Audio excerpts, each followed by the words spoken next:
Buenas tardes a todos y a todas. Agradecerle al profesor don José Antonio González Marrero la conferencia de la integración social a través de las voces femeninas en el siglo XVI, profesor titular de Filología Latina de la Universidad de La Laguna, también su director de doctorado de la Escuela de Doctorado de la Universidad de La Laguna y que cuenta con más de 70 publicaciones de investigación, todas ellas. Agradecerle que esté aquí en la Orotava, que haya hecho ese huequito, que nos honre con su presencia y que hoy nos dé esta conferencia. Es un placer porque tener a una persona como él, que tenga acceso a esos libros, a esos lugares donde estén esos manuscritos, que puedan poder tener en sus manos esos documentos y poder investigar y hacernos llegar pues todos esos documentos, esas investigaciones que ustedes hacen, porque sé que también es miembro de muchas de esas sociedades que investigan y que las personas que yo he tenido el placer de estar en algunas conferencias, nos trasladan todas esas investigaciones que ustedes hacen y que muchas personas desconocemos esos documentos donde tantas cosas fascinantes hay. Lo dejo que nos traslade esa conferencia y esas voces femeninas del siglo XVI. Gracias, profesor. Bueno, buenas tardes. Muchas gracias a Belén González Rodríguez, concejala de Bienestar Social y de Igualdad de este ayuntamiento. La verdad es que para mí es un placer estar aquí. Es un placer estar aquí porque de aquí tengo el 50% de mi sangre y siempre que puedo me gusta venir a la tierra de mi padre. Bueno, yo voy a tratar en un rato largo de hablarles a través de testamentos de varias voces femeninas del siglo XVI y terminaremos con una mujer del siglo XVII. He querido traer, simbolizar en esta foto, digamos aquí, en este cuadro de Maruja Mayo, a una mujer canaria con una cabra. Esa mujer para mí es un símbolo de lo femenino y, aunque pueda parecer lo contrario, es un símbolo de una mujer trabajadora como las que vamos a ver aquí, frente a la otra señora que está dentro, que no parece tocada por el sol, ¿no? La diferencia entre esas dos pieles. Una mujer, como digo, una mujer que trabaja día a día, que lleva a sus cabras. Las cabras van a ser bastante protagonistas de nuestra charla. Y al lado he querido simbolizar los colores, como ven, distintos colores que representan el feminismo, pero para mí simbolizan todos ellos la igualdad, que es hacia lo que tenemos que dirigir nuestra mirada día a día y hacia lo que creo que también dirigían las mujeres de las que voy a hablar en esta charla.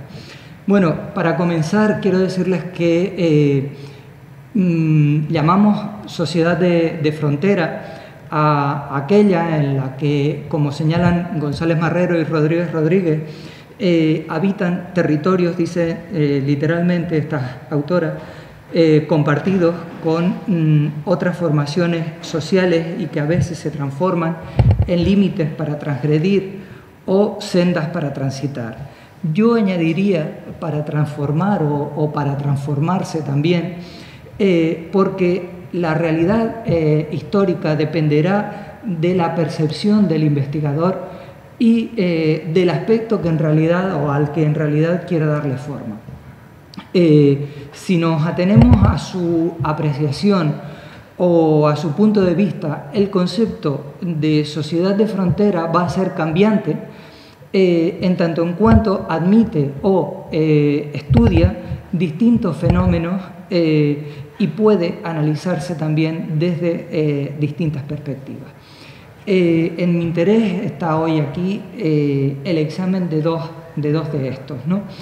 La aculturación y el cambio económico, o si ustedes prefieren socioeconómico, porque se trata, como parece obvio, de un elemento clave en la colonización o en la poscolonización, ¿no?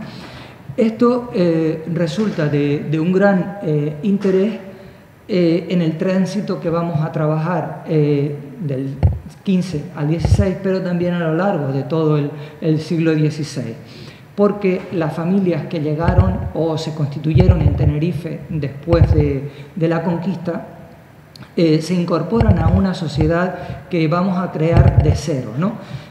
A una sociedad de doble frontera, es decir, el mar, como establece González Alacaín, que supone una frontera física de aventura que conlleva enfrentarse a su propio imaginario, y por otro lado las relaciones socioeconómicas que se desarrollan en este nuevo espacio.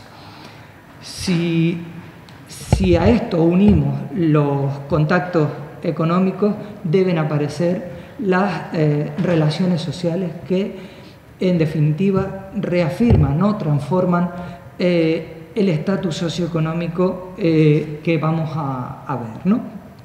Resulta, de nuevo lo repito, una obviedad decir que cuando una familia se establece en un lugar nuevo, en un lugar desconocido, sus relaciones sociales son muy pocas, son débiles, son, si ustedes quieren, relacionadas de manera general y casi exclusiva con personas que proceden de un mismo entorno, y eso sí lo hay, ¿no?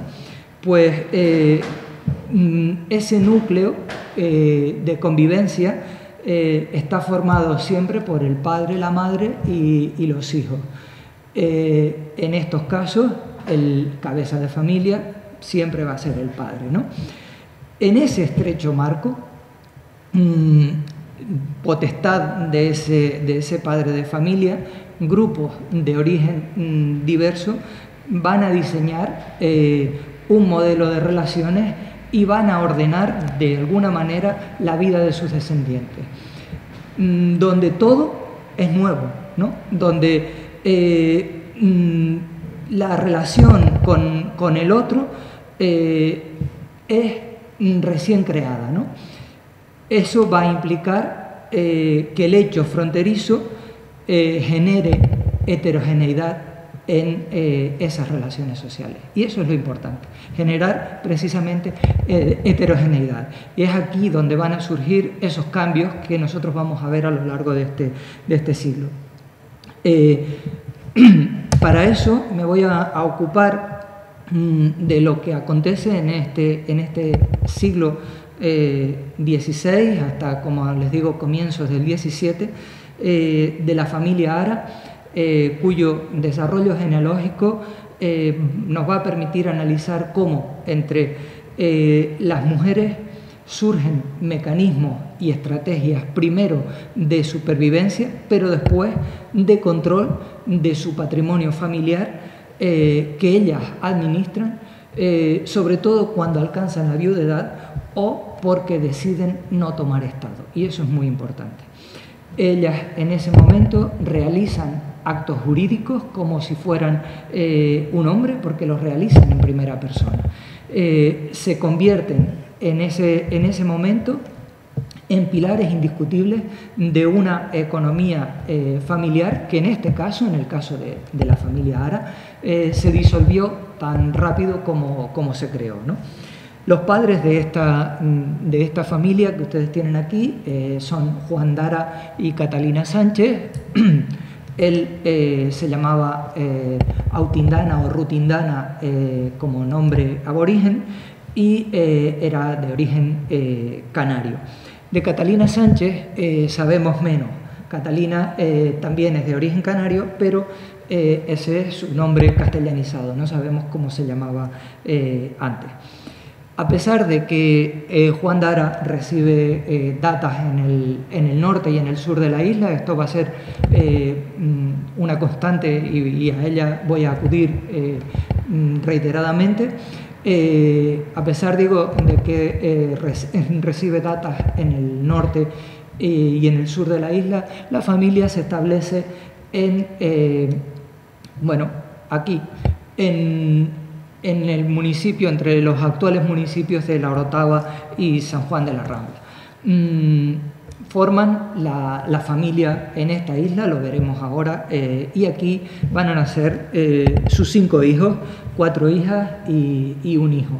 A nosotros nos interesan las hijas, dejaremos a Juan Perdomo y a Juana Castellano por otro lado, pero nos vamos a encargar de demostrar la adaptación, la integración de esta familia, ocupándonos a partir de ahora en el análisis de la documentación notarial que cada una de estas mujeres generó o de la que tenemos constancia que generó.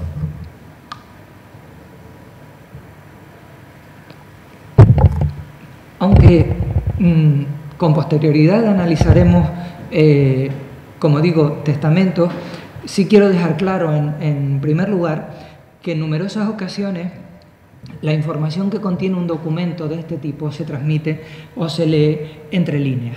La transcripción de los documentos, de los testamentos que han hecho otros investigadores está muy bien y nos sirve a nosotros de mucho, pero tenemos que entender que estudiar un documento va mucho más allá que transcribir el documento. Estamos ante 2 cosas diferentes. El contenido nos aporta si el tipo de búsqueda que hacemos coincide con el planteamiento que queremos demostrar.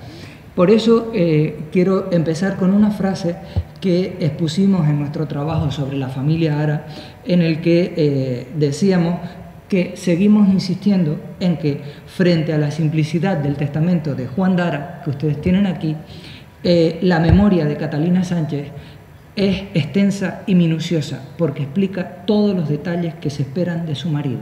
Quiero decir, frente a la de su marido, no porque la suya sea más extensa. La suya es igual, pero a nosotros nos sirve de mucho más, como verán a continuación. Yo quiero señalar que el testamento femenino, en palabras de Marchán Rivera y de Barco Cebrián, es el modelo documental, lo leo textual, que iguala a la mujer casada y a la viuda, pero también, como vamos a ver aquí a lo largo de esta charla, a la mujer soltera, cuya voluntad debía quedar patente como un acto personal libre de ataduras familiares y religiosas. Esto nos permite a nosotros leer claramente que en el testamento que Catalina Sánchez otorga el 19 de noviembre de 1549 se desmarca el aspecto femenino del masculino. Y les voy a decir por qué. Ella dice que es vecina del Ralejo, pero se encuentra estante en La Laguna. No sabemos por qué se encuentra estante en La Laguna. Sabemos que su estado de salud no es bueno, pero no nos dice exactamente por qué es estante en La Laguna. No sabemos si hay alguna discrepancia en su matrimonio como para establecer nosotros una suposición, pero es curioso, muy curioso, que su marido no figure entre los albaceas, ni siquiera entre los herederos de Catalina Sánchez. A mí eso me hace suponer algo. Pero bueno, lo que viene a continuación es que Catalina tiene deudas propias, las que ustedes tienen aquí. Por ejemplo, le debe a Jerónimo Grimón, le debe a Diego Suárez, le debe a Jorge Díaz, a Pedro Hernández, a Catalina, esclava que fue de Juan de Icode, a la negra de Juan de la Guarda, a Cristóbal de Medina, y nos dice que tiene 30 cabrillas. Aquí empezamos a ver las cabrillas. 30 cabrillas de su hija Antonia Dara en renta, tiene cuentas y debe a Antonio de Roque, vecino de Icod, y tiene cuentas y debe a Álvaro Luis. A poco que nosotros interpretemos lo que lo que esta mujer nos está diciendo, comprendemos que se trata de la manifestación de una mujer con cierta independencia, una mujer que tiene deudas y cuentas propias, que gestiona las rentas en las que su marido no interviene, porque si no, habría dicho que su marido las pague. Es decir, en esta autonomía es la que, digamos, que muestra un carácter resolutivo y es en la que yo quiero llamar la atención. Porque unos años antes, en 1540, Catalina Sánchez vende a Cristóbal González unas casas tejadas en las que vive Juan de las Casas, su yerno. Y dice: ni contradecir diciendo que soy menor de edad de 25 años, o sea, no lo es, ni por razón diciendo ni imponiendo que las dichas casas son mías propias y de mi dote y caudal, y no las pude vender.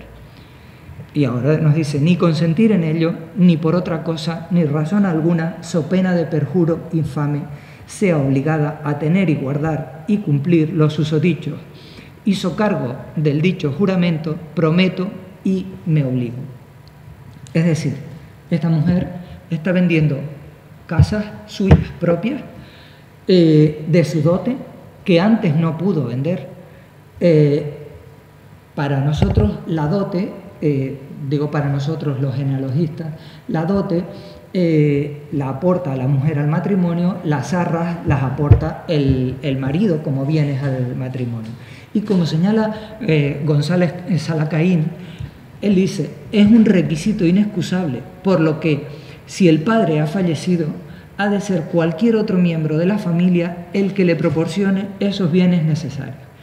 Esos bienes serán suyos, aunque en todo momento supervisados por la figura marital, que está capacitado para gobernarlos, aunque con ciertos límites impuestos por la norma jurídica y la práctica común. Yo voy a explicar por qué. Para que el marido venda o haga una transacción con los bienes dotales de la mujer, ella debe dar su consentimiento. Es importante que el procedimiento en estos casos se haga conforme a derecho, porque de lo contrario la mujer sí puede reclamar, puede demandar y puede recuperar sus bienes, incluso aunque hayan sido vendidos a un comprador. Esta renuncia, hecha con testigos y ante un escribano, hunde sus raíces, fíjense ustedes, según nos señala Sánchez Vicente, en las 7 partidas, obra que realizó Alfonso X el Sabio a finales del siglo XIII, y su influencia llega hasta el sistema legislativo de la Edad Moderna e incluso hasta inicios de la época contemporánea. Pero como veremos, todas las mujeres de la familia Ara tuvieron carta de dote, y eso nos conduce, en cierto modo, a ese clima de sumisión en el que la mujer depende, desde un punto de vista jurídico, del marido. Depende del marido o de un padre, ¿no? En cualquier caso, depende de un hombre. El hecho de que Catalina Sánchez venda estas casas y que venda ciertos bienes que recibió en dote, nos dice a nosotros dos cosas. Primero, que lo hizo por unas tierras en Tenerife, por tanto esa dote se otorgó en Tenerife, este matrimonio se contrajo en Tenerife. Y segundo, lo que es más importante, 9 años antes de hacer testamento, Catalina Sánchez puede vender de su dote unas casas. ¿Por qué las puede vender? Existe entonces ciertas desavenencias matrimoniales con Juan de Ara, ¿o qué ocurre?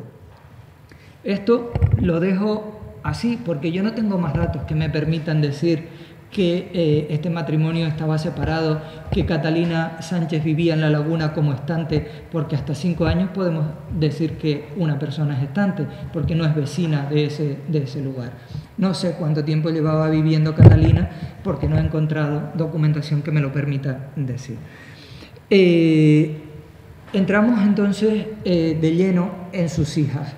La primera de ellas es Antonia Dara, es la que suponemos hija mayor del matrimonio, y de ella podemos decir que casa con Luis Sánchez, que también es de origen canario, y sobre su vida no tenemos, sobre su vida marital no tenemos ningún dato.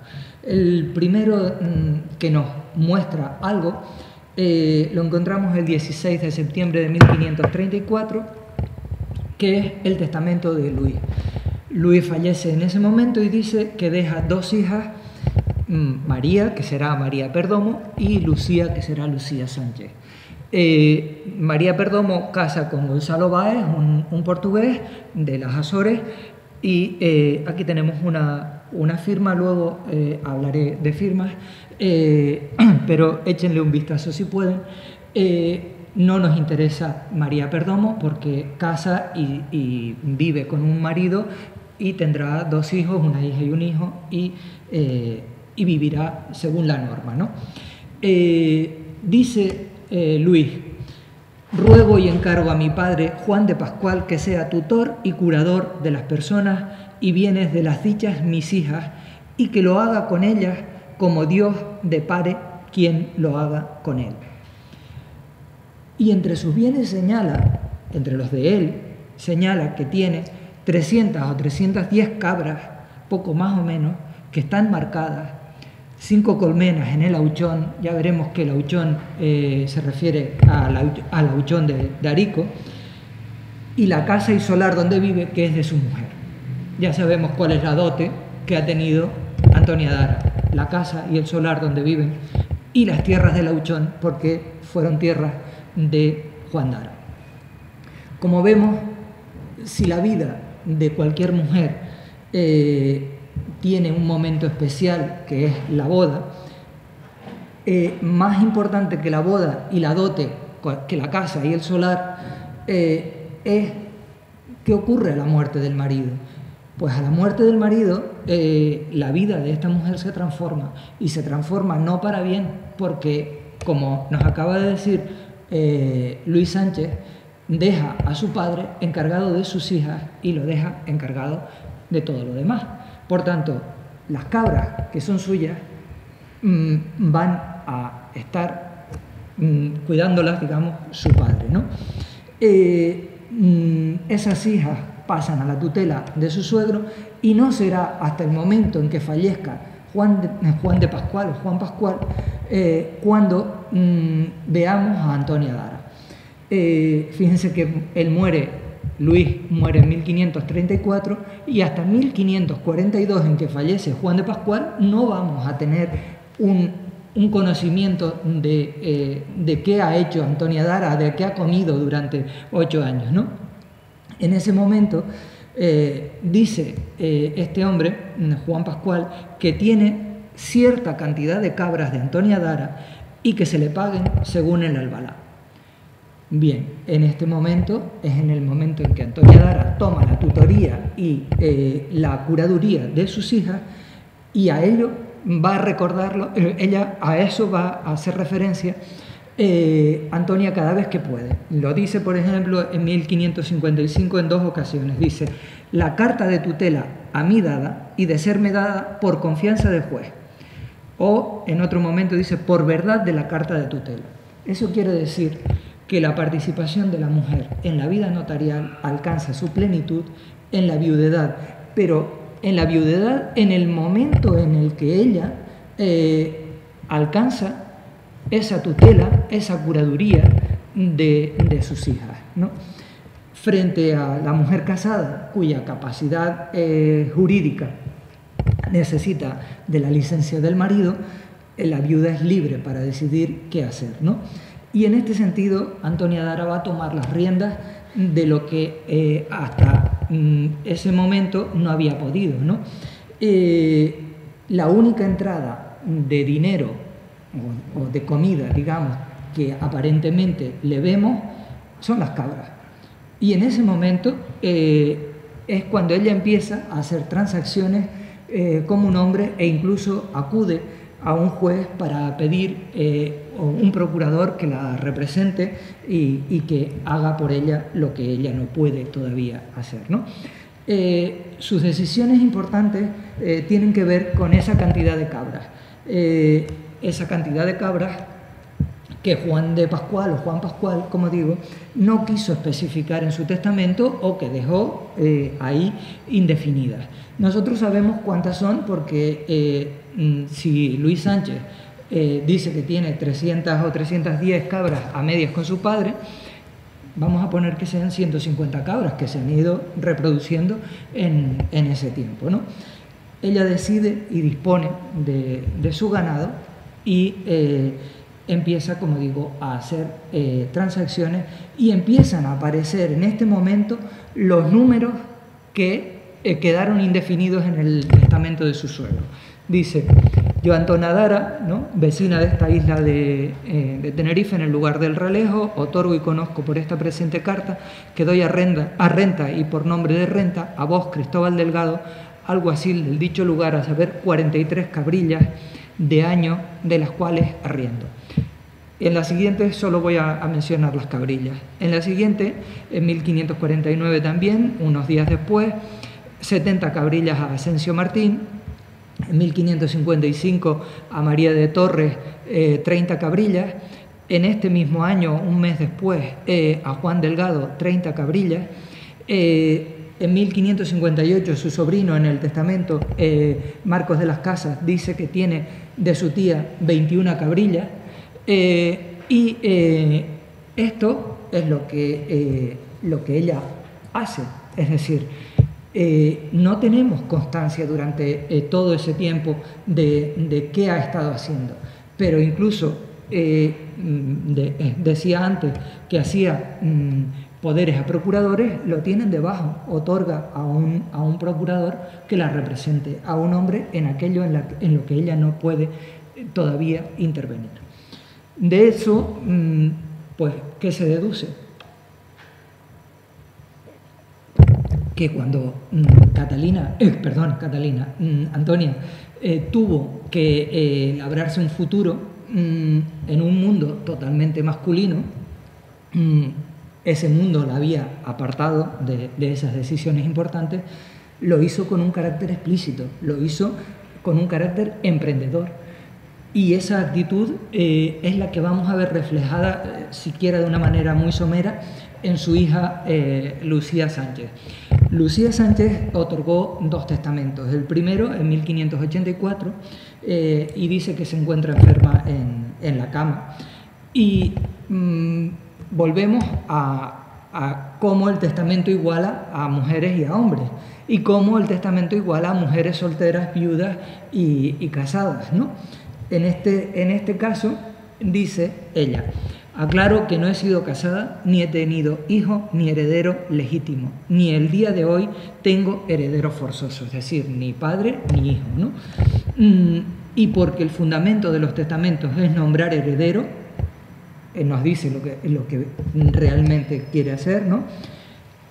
Es decir, Lucía es una mujer soltera, es una mujer que nos va a decir de qué ha vivido. Pues ha vivido de las cabras de su madre. Dice: me deben los herederos de Pedro Hernández Guanche, vecino del Rosario, de arrendamiento de cierto ganado cabruno que le hizo Antonia Dara, mi madre, lo que pareciere por escritura o albalá de arrendamiento. Aquí conocemos a otra persona que hizo una escritura con su madre. Si su madre falleció en 1568, estamos en 1584 y todavía seguimos con las cabras de Antonia Dara. Entonces, ella ha vivido de eso, pero también ha vivido del dinero que le han generado los tributos que tiene sobre unas casas, dice ella, casas bajas, cubiertas de teja, que son en las que vivo. Y nos dice a quién se lo ha impuesto. Y lo último de lo que vive es del trabajo hecho con sus manos. Y nos dice: me debe Francisco Alfonso, vecino de San Juan, 14 reales de pasamanos y botones que le hice. Y además dice: declaro que debo a Juan Llanes, mercader, vecino de este lugar, un corte de manto que me dio y cierto lienzo que me dio, como parecerá por su libro. sabemos a qué se dedicaba Lucía Sánchez. Y como en estos casos es obvio decirlo, pero hay que señalarlo, Marrero Brito señala que las tareas de corte y confección, de pasamanería litúrgica, están hechas por hombres. Por tanto, estas a las que se dedicaba Lucía Sánchez, hablamos del siglo XVI, ¿no? Estas a las que se dedicaba, digo, Lucía Sánchez, tienen que ser para uso privado. Pese, como digo, a que se encontraba enferma, volvió a hacer otro testamento en 1597, o sea que vivió unos años más. La segunda de las hijas, y voy a ir un poco más rápido, la segunda de las hijas de Juan Dara y Catalina Sánchez es María Sánchez. María Sánchez casó con otro canario, con Juan de las Casas, que era viudo de Ana de Cartaya. Él hizo testamento en 1545 y ahí vemos que prácticamente vive también de las cabras, de un cierto número de cabras, de un bastante número de cabras. María Sánchez, como Antonia, obtiene la plenitud de su capacidad jurídica de obrar al quedarse viuda. Pero, al contrario que lo que acabamos de ver, ella tiene 4 hijos varones. Aquí los tienen, no he puesto ni siquiera con quiénes se casan. Bueno, Marcos no, porque Marcos fallece y hereda María Sánchez. Pero Mateo de las Casas, Lucas de las Casas y Adrián de las Casas sí se casan. Lucas se va al sur, se va a las tierras de Lauchón. Mateo se queda en esta zona y Adrián se va a La Palma, como vamos a ver ahora. Será en el testamento de María Sánchez cuando veamos, en 1568, cuando veamos el modo de vida que ella ha llevado tras la muerte de su marido. Porque nos va a señalar las tierras, dice que posee unas casas de mi morada, que son en este lugar, unas tierras en la majada de Diego Álvarez, que es en Abona, como hija y heredera de Juan Dara, mi padre, con mis hermanos. Aquí empiezan a aparecer las tierras de Abona, las tierras de Arico. Dice, otro pedazo de tierra como una de 5 herederos, ya sabemos quiénes son, del dicho Juan Dara, mi padre, en Abona, donde dicen los frontones de Lauchón. La quinta parte de tierras y asiento y cuevas, donde mora Constanza de Torres y sus hijos, que es en el Auchón. En Abona, donde dicen la montaña y tierras que se dicen Tamese, donde está una fuente como una de 5 herederos. Bien, María Sánchez fue viuda durante 23 años.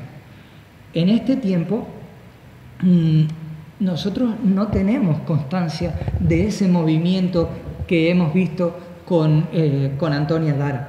Es muy curioso y yo me planteo, ¿por qué? Pues pese a que sus hijos eran pequeños cuando muere su marido, ella debió realizar cierta documentación y debió realizarla porque, si se dan cuenta, en los 2 que me quedan por decir, dice que a su hijo Mateo de las Casas ya le había dado su herencia. Dice, después que su padre murió, le dio un pedazo de solar que él vendió a su tía, ¿no? A su tía Antona Dara, en 25 doblas. Como ven, Antonia está omnipresente en todos los hermanos, en todas las hermanas. Luego nos dice que arrendó sus casas a Gonzalo Pérez, mayordomo de Aponte, por 2 años, cada un año 6 doblas pagadas por sus años.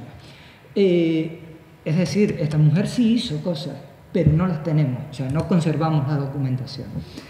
Lo que sí tenemos es un documento muy interesante que no voy a leer, pero que voy a contar, que es cuando pone a su hijo Adrián de las Casas al servicio del maestro tejedor Juan de Mendiola.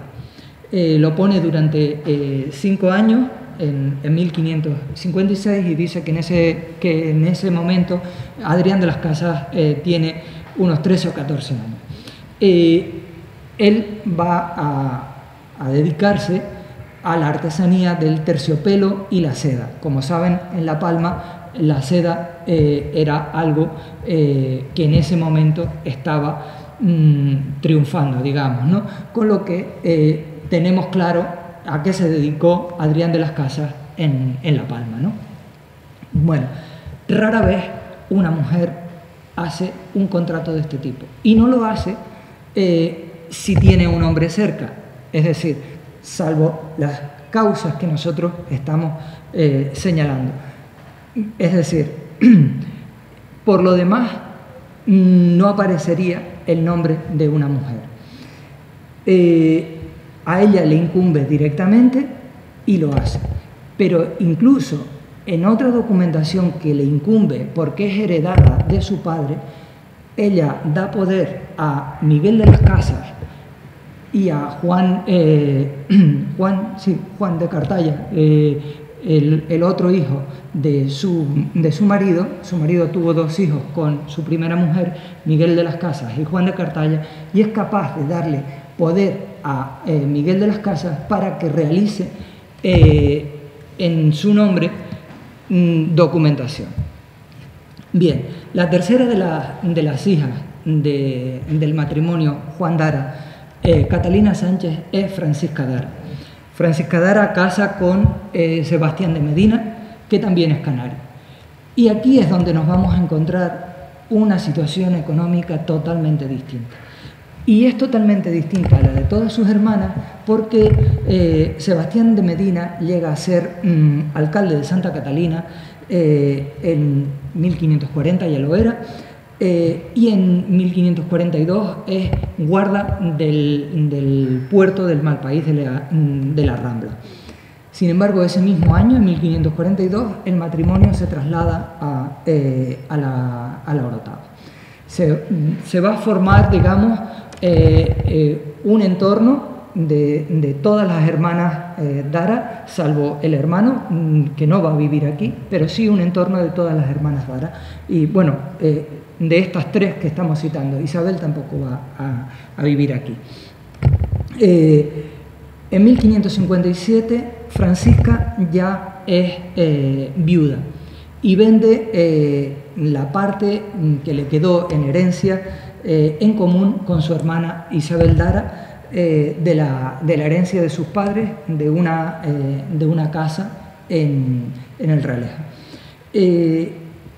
Nosotros no sabemos quién se encargó de la tutoría ni de la curaduría de su hija Ana de Medina hasta 1566, en el momento en que Francisca es designada tutora y curadora de su hija. Conlleva, como vimos antes en el caso de Antonia Dara, conlleva una resolución judicial. De ella podemos decir que hizo testamento en 1577 y dice que hace testamento en las casas de Sebastián Calderón, regidor de esta isla.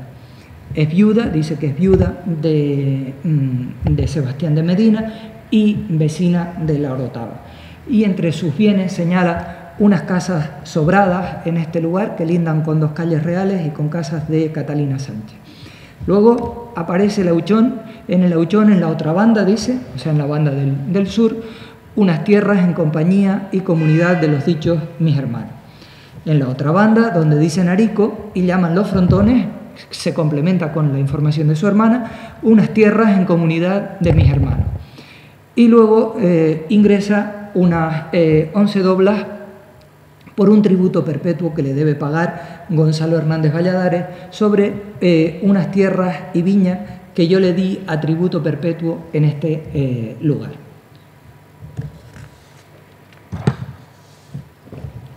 Nos dice, además, algo muy importante.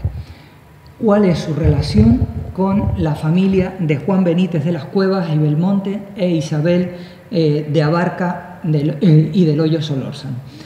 Que ha continuado con su hija María Abarca y nos señala que pide a su hija Ana de Medina, dice que si algo me deben, es decir, María Abarca y su marido Esteban Calderón, como decía, regidor de la isla, si algo me deben yo se lo suelto y remito por muchas y buenas obras que de ellos y de cada uno de ellos he recibido, y suman y montan mucho más de lo que yo así puedo haber del dicho servicio. Esta mujer se refiere a Esteban Calderón Moreno de Franchi y Doya Gallego, hijo del capitán Alonso Calderón, 2 veces regidor de Tenerife, y de Ana Moreno de Franchi. Alonso Calderón fundó el mayorazgo Calderón aquí en este citado hijo Esteban. Por tanto, la situación económica de Francisca Dara es desahogada, no tiene nada que ver con la de las 2 hermanas anteriores. El estatus social ha cambiado, si se dan cuenta. Francisca adquiere a través de, no sabemos si las amistades de Sebastián de Medina o si estas amistades son suyas, porque ella dice que las ha continuado. Perdonen porque me estoy empezando a quedar rojo. Dice que ella las ha continuado, por tanto, si ella las ha continuado, ha debido vivir de rentas y no ha necesitado cambiar su rol. Es decir, no ha necesitado acudir a un escribano público para hacer ningún documento que diga, bueno, yo estoy aquí. No ha necesitado en ningún momento salir a la luz. ¿De acuerdo? En este caso, el matrimonio pudo haberlo negado, pero es que Francisca no lo necesitó. Tampoco sabía escribir, pero no lo necesitó.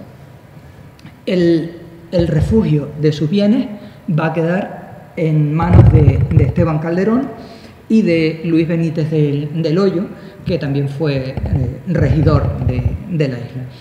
En definitiva, como digo, no vemos la actuación de una mujer que ha desarrollado esas estrategias masculinas, pero sí lo vamos a ver en su hija, que será la última protagonista de este trabajo. Vamos a continuación a su hermana Isabel Dara, que, como hemos visto hasta ahora, hemos visto, digamos, una proyección de 3 mujeres totalmente distintas a pesar de ser hermanas, ¿no? Y esta va a ser todo lo contrario. O sea, hemos visto 3 mujeres que se quedan viudas. Una vive de forma holgada porque tiene una situación que se lo permite. Las otras viven de las cabras y de ciertas rentas, pero cuando llegamos a Isabel Dara encontramos a la única de las 4 hermanas que casa con un portugués, con Manuel Díaz. Su padre acude al patrimonio familiar, digamos, para dotarla de alguna forma conveniente. Le da una viña que tiene en el Malpaís de Santa Catalina y la mitad de una casa que linda con la de Cristóbal Delgado, entre otras cosas que también le da en dote. Sin embargo, la vida diaria de Isabel Dara, como decía, no tiene nada que ver con la de sus hermanas. Isabel no se sale de la norma para la que, digamos, ha sido educada y transcurre en todo momento al abrigo y al amparo de su marido. Por lo que la documentación que ella va a generar siempre tiene que ver con las leyes reguladoras de la licencia marital como sistema de carácter general, que es, por otro lado, el requisito forzoso para la actuación legítima de una mujer casada, ¿no? El hombre, por su propia condición, hereda digamos, de la memoria colectiva medieval ese comportamiento como ser superior, y eso va a quedar plasmado en todo momento en las ventas que a partir de este momento va a hacer de las tierras de Isabel Dara, y lo hace con licencia y expreso consentimiento de Manuel Díaz, mi marido. Es decir, de ese modo, en 1557 ya vimos, Isabel Dara y Francisca Dara ponen a la venta la casa que habían recibido a medias, pero después en 1564 Isabel Dara vende a Pedro Llanes unas tierras, en 1567 hace otra venta y de esa manera, a través de la licencia legal, consintió en la venta de casi todo el patrimonio, de casi toda la herencia que había recibido. Permanecieron en su poder las tierras indivisas del Auchón del Sur. Esas tierras que el padre dijo que no podían dividir, ¿no? Ahí es a donde se va a trasladar el hijo que ven aquí, Manuel Díaz. No había dicho que tuvo tres hijos llegaron adultos: Manuel Díaz, Juan de Ara y Sebastiana de Ara. Manuel Díaz está transitando entre el norte y el sur porque hace algunos papeleos también en la zona de Acentejo, pero es soltero y no tenemos constancia de que casara. Juan de Ara muere soltero y hereda todos sus bienes Sebastiana de Ara, la tercera hija, que también muere soltera. Pero al contrario que veremos en Ana de Medina o que vimos en Lucía Sánchez, Sebastiana de Ara, en 1606, creo recordar, otorga todo su poder cumplido, dice, a mi hermano Manuel Díaz para que me represente en todos mis pleitos y causas. Es decir, esta mujer consciente en lo mismo en lo que ha sido educada y en lo que ha vivido durante toda su vida. Y sabemos que queda sumida en la pobreza porque en el testamento que su tía María Sánchez hizo, dice: mando que se dé a Bastiana, mi sobrina, hija de mi hermana Isabel Dara, una caja de las que tengo. Esto porque es pobre y porque soy a cargo de él.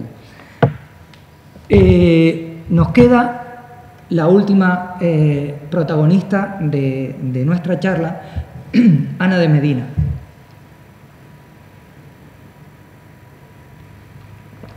Ana de Medina es, como vimos antes, la única hija que llega adulta de Francisca Dara y de Sebastián de Medina. Nunca contrajo matrimonio y este es el punto en el que voy a insistir, porque va a definir su comportamiento en la vida. González Acaín, este amigo al que vuelvo a citar, señala que el matrimonio no solo era un requisito impuesto por las autoridades, que mostraban sus desvelos para que éste se celebrara en las condiciones exigidas. Era también una norma social, totalmente asumida por la población de la época, que entendía la institución matrimonial como la meta a la que debían llegar para colmar sus aspiraciones vitales. Entendemos, por tanto, que rara vez una mujer toma la decisión de no casar, en tanto en cuanto se trata de una norma social, ¿no? Por eso, la información relativa a Ana de Medina me parece tan importante. Y me parece tan importante porque me sirve para comparar su vida con la vida de sus primas, con la vida de Lucía Sánchez o con la vida de Sebastiana de Ara. Igual que su madre y sus tías podían permitirnos a nosotros comparar o cotejar los comportamientos de mujeres de una misma generación, ¿no? Ya he señalado que siendo solteras hasta su fallecimiento, Lucía Sánchez tiene cierta independencia porque vive de rentas y vive de sus manos, y Sebastiana carece de eso, ¿no? Sin embargo, la documentación que nos proporciona el estudio de la vida diaria de Ana de Medina se deduce que es la capacidad de administrar dinero la que nos conduce a un estatus, digamos, social diferenciado, que a su vez nos permite ver a una mujer desempeñar un papel similar al de un hombre. Ana de Medina debió disponer de ciertas comodidades si nos atenemos a lo que vimos en el testamento de su madre. Ella debió marcharse con la familia del Hoyo Solórzano a Garachico y fijó su residencia entre Garachico y La Orotava. Allí hemos encontrado, por ejemplo, algunas esclavas suyas que están dando a luz y no tenía una ni dos, tiene varias, y además ella en 1579 ante Quiñones en Garachico está vendiendo un tributo y dice que es la hija de Sebastián de Medina y de Francisca Dara, vecinos que fueron de La Orotava porque están difuntos, ¿no? Ese mismo año, en 1579, requiere en primera persona de la justicia que se retire el impuesto de la venta que su madre había realizado por una tierra. Dice: establecida la venta de una fanega de tierra que es en el dicho término de La Orotava, vendió la dicha Francisca Dara, mi madre, a Juan Luzardo, corregidor de esta isla, en donde lo llaman la casa de Mesela. Esto sería para otra charla porque también es igual de interesante. En este documento se indica además que esta petición se resolvió a su favor en 1584. Fíjense, tardó 5 años, pero lo hizo ella, en primera persona. En los siglos XVI y XVII, las familias que tenían recursos optaron por la instrucción de las hijas a cargo de un preceptor que enseñaba en casa, ¿no? Y contamos, como vieron antes, con una firma de una de las hijas de Antonia Dara, con la firma de María Perdomo, pero aquí tenemos también la de Ana de Medina en 2 momentos distintos de su vida. Ana de Medina en 1579, en el documento al que hacía referencia, y una Ana de Medina mayor, una Ana de Medina firmando su propio testamento en 1609. Nos dice de las Heras Santos que en estos momentos deseaban mejorar la educación de las niñas y las jóvenes para que cuando fuesen adultas contribuyeran a la moralización de la sociedad y desempeñasen adecuadamente las funciones sociales que les habían sido asignadas. En realidad, yo no sé si este era o no el deseo de sus padres, si sus padres tenían esa visión o por el contrario eran unos padres preocupados por dejar una hija formada porque era una hija soltera, ¿no? Era hija única y ya adulta decidió vivir en esa soltería, ¿no? Es normal, por otro lado, pensar que la capacidad de gestión que tiene esa mujer soltera ante esta situación a finales o principios finales del 16, principios del 17 podía ser escasa o nula. Y aquí es donde entra el testamento de Ana de Medina, que nos va a demostrar lo contrario. Este documento lo voy a estudiar un poco detallada para llegar al final.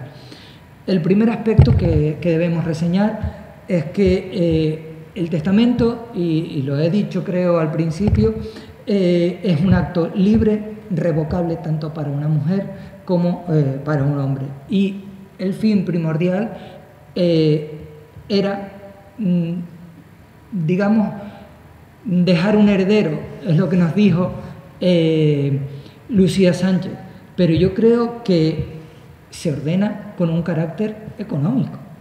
Se ordena con un carácter económico porque además hay que dejar las cuentas en orden y además digamos que no solo hay que ordenar los bienes, sino que hay que ordenar en cierto modo las cosas del ánima, ¿no? La vida espiritual, vamos a llamarlo así. Entonces Ana de Medina se plantea muy bien qué tiene que hacer con todo lo que tiene y verán lo que tiene. Dice ella literalmente que otorga testamento en la noble ciudad de San Cristóbal de la Laguna, ya no está en Garachico ni en la Orotava, en la isla de Tenerife, en las casas principales de su morada del dicho capitán Alonso de Llerena, Carrasco y Ayala, en primero día del mes de abril de 1609 años. Y lo hace ante Rodrigo de Vera. Se trata de un testamento abierto, con una serie de testigos, y esos dos puntos que acabo de reflejar son los últimos del testamento normalmente, ¿no? Por lo general, y salvo contadas excepciones, la estructura de estos documentos se repite siguiendo un orden.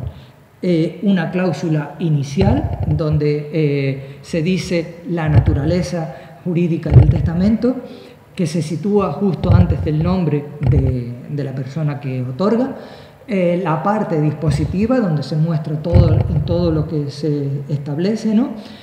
Y por último las cláusulas finales. Y conviene señalar primeramente que en los protocolos de Rodrigo de Vera no hay, ya dije, sí, ya lo había dicho, que en los protocolos de Rodrigo de Vera es donde había hecho el testamento. Digo que en los protocolos de Rodrigo de Vera no hay, al menos en este protocolo, en el comienzo de los testamentos, hay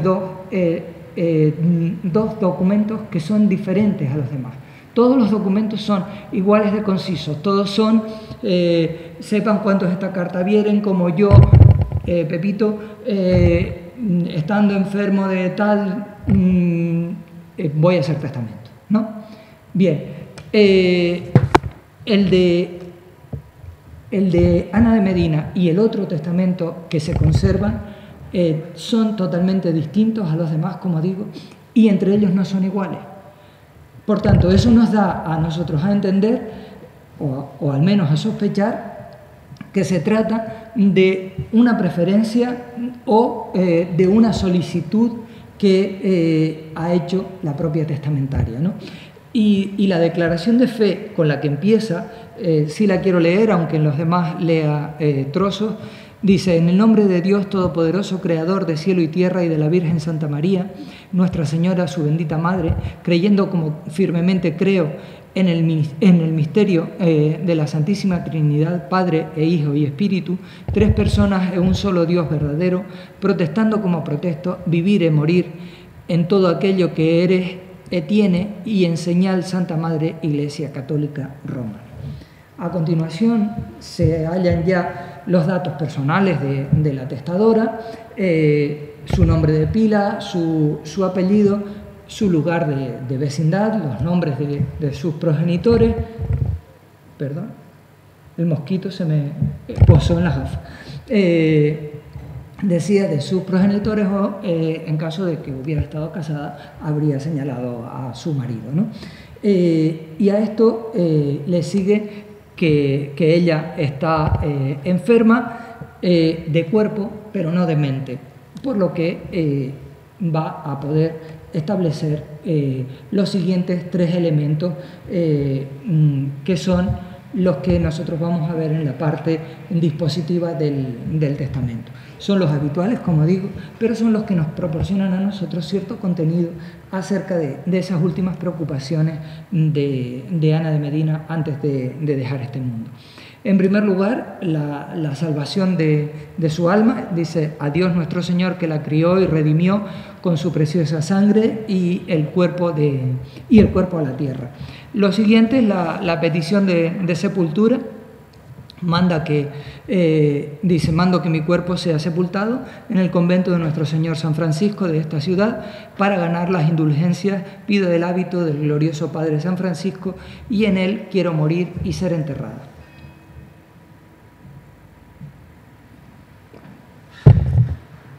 Las mandas pías, forzosas y graciosas vienen a continuación.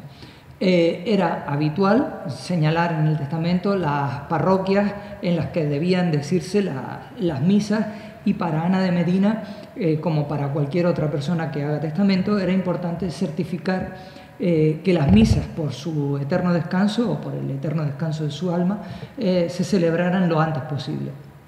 La celeridad que se busca en este desarrollo de las ceremonias, de los actos litúrgicos, garantiza la salvación y el descanso de su alma, lógicamente, ¿no? Pero además implica el pago de dinero en efectivo, de bienes y la realización de obras pías. Vamos a ir paso a paso para que ustedes lo vean. También vuelvo a repetirme, pero resulta obvio decir que un gasto mayor presupone una salvación más rápida del alma, ¿no? Entonces ella nos dice que el día de su enterramiento fuere ahora y si no otro, una misa cantada de cuerpo presente y otra cantada de cabo de 9 días y cabo de año con sus vigilias y responsos, y para ello se pongan las ceras que sean menester y se pague de mis bienes. Había otra cuarta misa que me salto. Luego dice que mando que mi cuerpo lo acompañen los clérigos y frailes según la forma que mis albaceas ordenaren o quisieren y se paguen de mis bienes. Y por último, las mandas acostumbradas, cruzada y redención de cautivos, y las demás a cada una 6 maravedíes y se paguen de mis bienes. A continuación, Ana de Medina pide ser enterrada, como dijimos, con el hábito de San Francisco, y va a entregar parte de su patrimonio, sus viviendas, a cambio de oraciones por su alma. Y dice: tengo varias casas altas sobradas en el dicho lugar de la Orotava, las dejo mando al Hospital de la Santísima Trinidad del lugar de la Orotava, con que me manden decir 4 misas en cada un año, una de ellas cantada por la festividad de la Santísima Trinidad y otra misa rezada a la festividad de la Concepción, otra misa al Santísimo Sacramento y la otra misa al Espíritu Santo en el día de la Pascua de Pentecostés. Se han de decir según el dicho hospital por mi alma y de mis padres difuntos. Lo siguiente, como ven, el destinatario de todos sus bienes o de todos estos bienes va a ser la Iglesia o el hospital, ¿no? Ella, digamos que podía administrar a través de, la Iglesia podía administrar a través de estos bienes y gestionar por la muerte de cada uno de sus feligreses, ¿no? Precisamente por la disposición de los bienes vamos a conocer el encuadre socioeconómico de nuestra otorgante, ¿no? Porque en su testamento no se menciona, digamos, el valor económico de su patrimonio, y esto lógicamente tendría que interesarnos en la división de bienes, ¿no? La partición, ¿no? La partición de la herencia. Ahí es donde nos tendría que interesar, pero no va a preocuparnos como veremos, ¿no? Hemos hecho mención de dinero en efectivo y de los bienes para pagar las misas y las oraciones por la salvación de su alma. Viene otro medio para conseguir beneficios para ese descanso eterno, ¿no? Y es el dejar obras pías. Esas obras pías van acompañadas de cláusulas o de condiciones, digamos, ¿no? Y eso es lo que va a hacer con sus esclavas.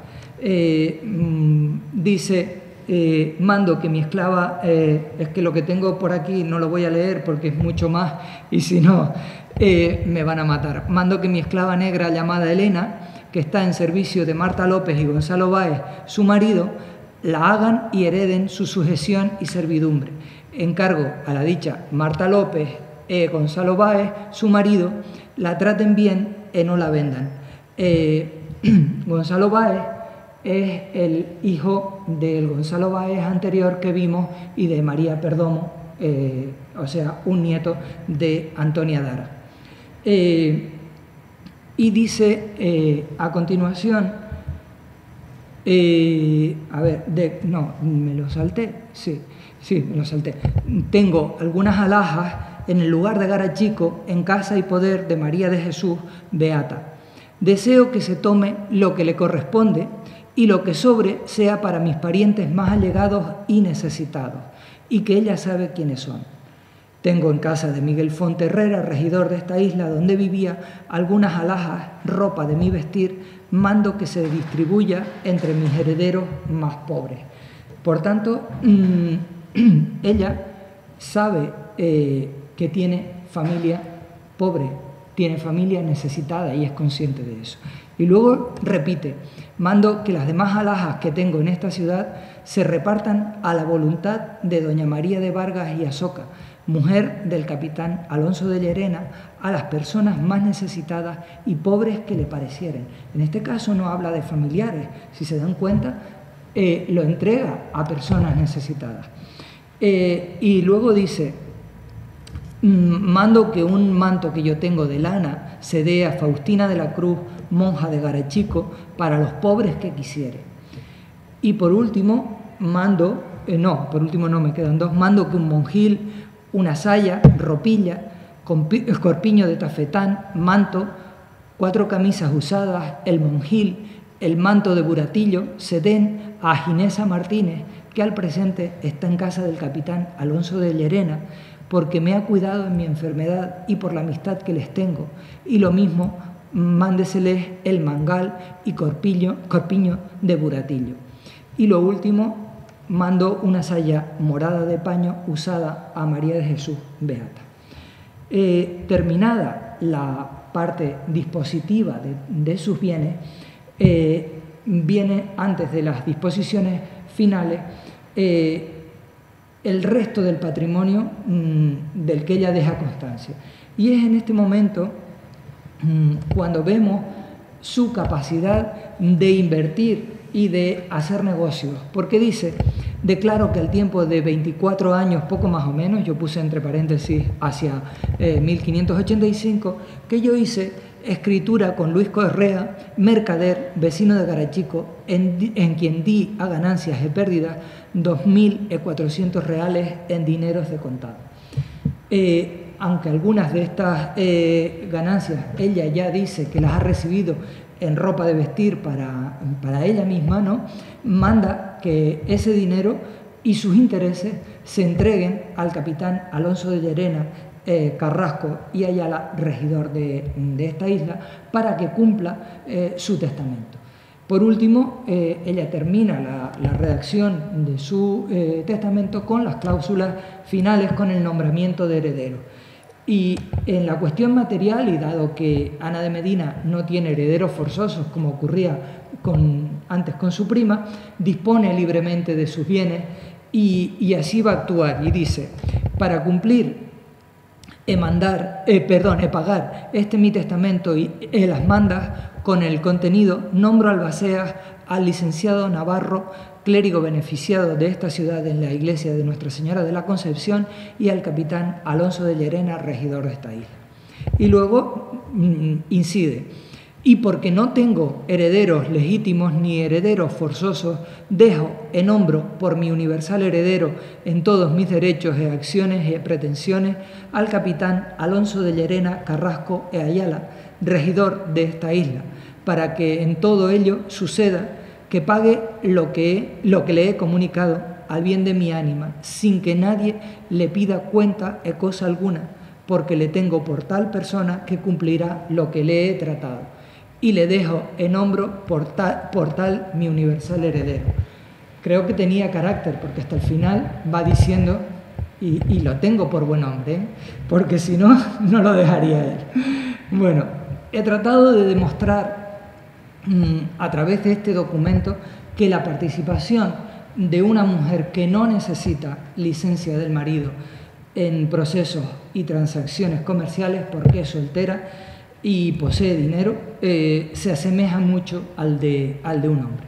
Lo conocemos a través de su última voluntad, como decía al principio, leyendo entre líneas a través de esa última voluntad. Pero queda claro que frente a la mujer casada, cuya capacidad jurídica requiere en todo momento la licencia del marido, la soltera, como la viuda, tiene poder total de actuación, con el añadido de que la soltera no tiene hijos, no tiene no tiene que rendir cuentas a nadie, ¿no?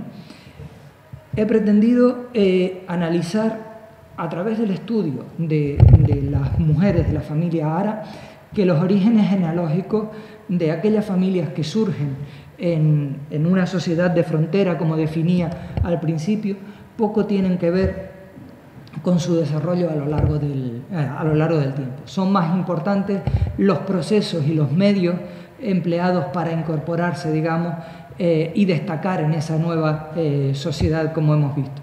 Sin embargo, en la actualidad siguen siendo muy escasos los estudios de familias de clase media, ojo, de clase media, que expongan y propongan estudios de este tipo, donde salgan a la luz comportamientos de este calibre, ¿no? Por lo general, están siempre centrados en el cabeza de familia. Por eso he pretendido sacar a la luz unas familias de clase media, aunque Ana de Medina pudiera tener un rango social un poco más alto por lo que hemos visto, pero en general familias de clase media, porque esa era la clase media en la isla a lo largo del siglo XVI, ¿no? El papel desempeñado por las mujeres de la familia Ara que observamos en la documentación notarial cuando están casadas es muy escaso. Y si lo hay, pues como vimos en el caso de Isabel Dara, se hace con el permiso, la licencia del marido, incluso tratándose de bienes dotales, ¿no? Porque era lo que convenía la ley. Sin embargo, a pesar de las pocas referencias, digamos, con las que contamos nosotros, podemos decir que las mujeres de la primera generación se adaptaron a esa nueva sociedad en la que ellas nacían. Y al alcanzar la viudedad, realizaron todo tipo de actos jurídicos para administrar su patrimonio familiar, si había quedado algún patrimonio familiar, como hemos señalado, ¿no? En cambio, las de la segunda generación, que eligen quedarse solteras, actúan sin ningún tipo de trabas en defensa de lo que es suyo, digamos, ¿no? Lucía Sánchez para mí es una avanzadilla, es una pena no tener más documentación de Lucía Sánchez, es una avanzadilla de lo que supone Ana de Medina, una mujer educada y preparada para defender y atender a sus cosas, ¿no? Capaz de emprender negocios, como hemos visto. Y para finalizar del todo, el análisis detallado del testamento de esta mujer nos ha permitido apreciar otros mecanismos de integración en las élites que no tienen que ver con el matrimonio o con el parentesco. Porque eso, al fin y al cabo, habría sido claramente un objeto de cambio. O sea, habría sido algo de lo que estábamos criticando, un contrato comercial, y no tendría que haber tenido ese saber manejar el dinero y las tierras como esta mujer. La excepcionalidad que yo considero del comportamiento de Ana de Medina en un mundo en el que ella debía casarse o digamos, ingresar en un convento, nos hace pensar que hubo más mujeres que optaron por la soltería, que ejercieron transacciones comerciales y que protagonizaron momentos de libertad, digamos, ¿no? Bueno, esto es todo. Gracias.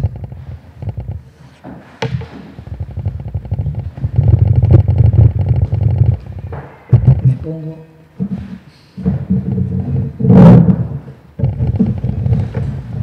Muchísimas gracias, profesor. A mí me surge, aunque no íbamos no tenemos para personas para hacer preguntas ni nada, ¿no? Entonces me surge ese gusanillo de un poquito de aunar un poquito en preguntas, ¿no? El testar mujeres en esa época, y se ve un poquito el rejo, ¿no? gusta la palabra rejo, de esas mujeres en una época determinada y ser solteras y poder testar y decir y poder plasmar en un documento lo que quería y que se hiciera su voluntad, ¿no? Los hombres en una época determinada, bueno, vemos la época, ¿no? De la que estamos hablando, del siglo XVI, ya casi del XVII también, ¿no? Los hombres también se veían en los documentos que ustedes manejan también esa forma de plasmar también a conciencia lo que deseaban, también qué querían, la voluntad, así tan conscientemente, tan religiosamente también, esa conciencia, como por ejemplo como lo hace una mujer, ¿no? En este caso como lo hizo Ana, ¿no? Que plasmaba tan bien lo que ella quería que se hiciera. Exacto. A ver, digamos que el hombre soltero, si tiene un poder económico, también señala un amplio elenco, digamos, de posibilidades con las que actuar. Si no, el testamento es pobre, igual que pudiera ser el de cualquier mujer, ¿no? Pero en el caso de otros hombres, señalan pues todo detalladamente, porque, como decía antes, el testamento es una preparación para el más allá, ¿no? Por eso yo decía al principio que no solo es poner un heredero a lo que dejo, es dejar en orden, y eso en definitiva sigue siendo hoy también, ¿no? Dejar en orden una situación económica para que el que viene detrás la tenga clara, ¿no? Y que sepa qué es lo que tiene que hacer. En ese caso, sí hay muchas mujeres que ves en los testamentos que nombro y dejo albacea a mi marido, ¿no? Y claro, señala, yo tengo tanto o tengo cuánto, ¿no? Y eso es lo que dejo. Pero es que esta mujer detalla al máximo todo, lo detalla. O sea, el testamento es muy rico porque, por lo que decía al principio, por leer entre líneas, ¿no? Yo no sé qué hace ella viviendo, igual que su madre, viviendo en casa de un regidor, no lo sé, porque no nos lo cuentan, ¿no? Pero qué curioso que la madre al mismo tiempo le pide en su testamento, fíjate que eso es una petición que se hace dentro de un testamento. Le pido a mi hija que si algo le debo a esta gente, que lo olvide, ¿no? O sea, estoy en su casa, me siento acogida, ¿por qué no vive en su casa? ¿Por qué no? ¿No? O sea, ese estatus le permite probablemente preparar a la hija para lo que viene a continuación, ¿no? Y la trascendencia religiosa, por ejemplo, que siempre asimilamos más las mujeres, la trascendencia religiosa, ¿no? La mujer más a lo religioso, por ejemplo. Sí, yo sí he visto, porque ya lo dije antes, ¿no? En las conferencias siempre más la mujer viudaba y al convento, por ejemplo, que ya lo he dicho antes, ¿no? Los hombres, por ejemplo, los hombres y la religión, como lo plasma tanto ella, por ejemplo, los hombres también a la hora de plasmarlo, a la hora de dejar sus bienes también. Sí, eso es muy común. O sea, la cuestión religiosa es muy, muy común en estos siglos, ¿no? O sea, como digo, es preparar el alma, ¿no? El conseguir que el alma descanse es común en el hombre y en la mujer. No forma parte solo de la mujer. No. Exacto. No. Forma parte de la sociedad de la del época. momento. Sí. Bueno, no sé si en el público hay alguien que quiera preguntar algo. Y si no, cerramos aquí. Nada, pues desde la Concejalía de Igualdad del Ayuntamiento, pues agradecerle enormemente, profesor, que haya estado con nosotros, que haya estado aquí, haya dado la conferencia. Muchísimas gracias. Queremos agradecerle con este detalle y con nuestra Violeta, que queremos hacerle este regalo. La Violeta forma parte del color y del 8 de marzo este año, junto con eso. Por eso decía que al principio, por eso quería al principio simbolizar en esos colores que pasamos del violeta al color blanco entre uno y otro, que sería el color de la igualdad en la que debemos vivir hombres y mujeres. Sí. Muchas gracias por estos detalles que eran innecesarios, claro. No, para nosotros es un placer que hayas estado aquí. Muchísimas gracias. Gracias.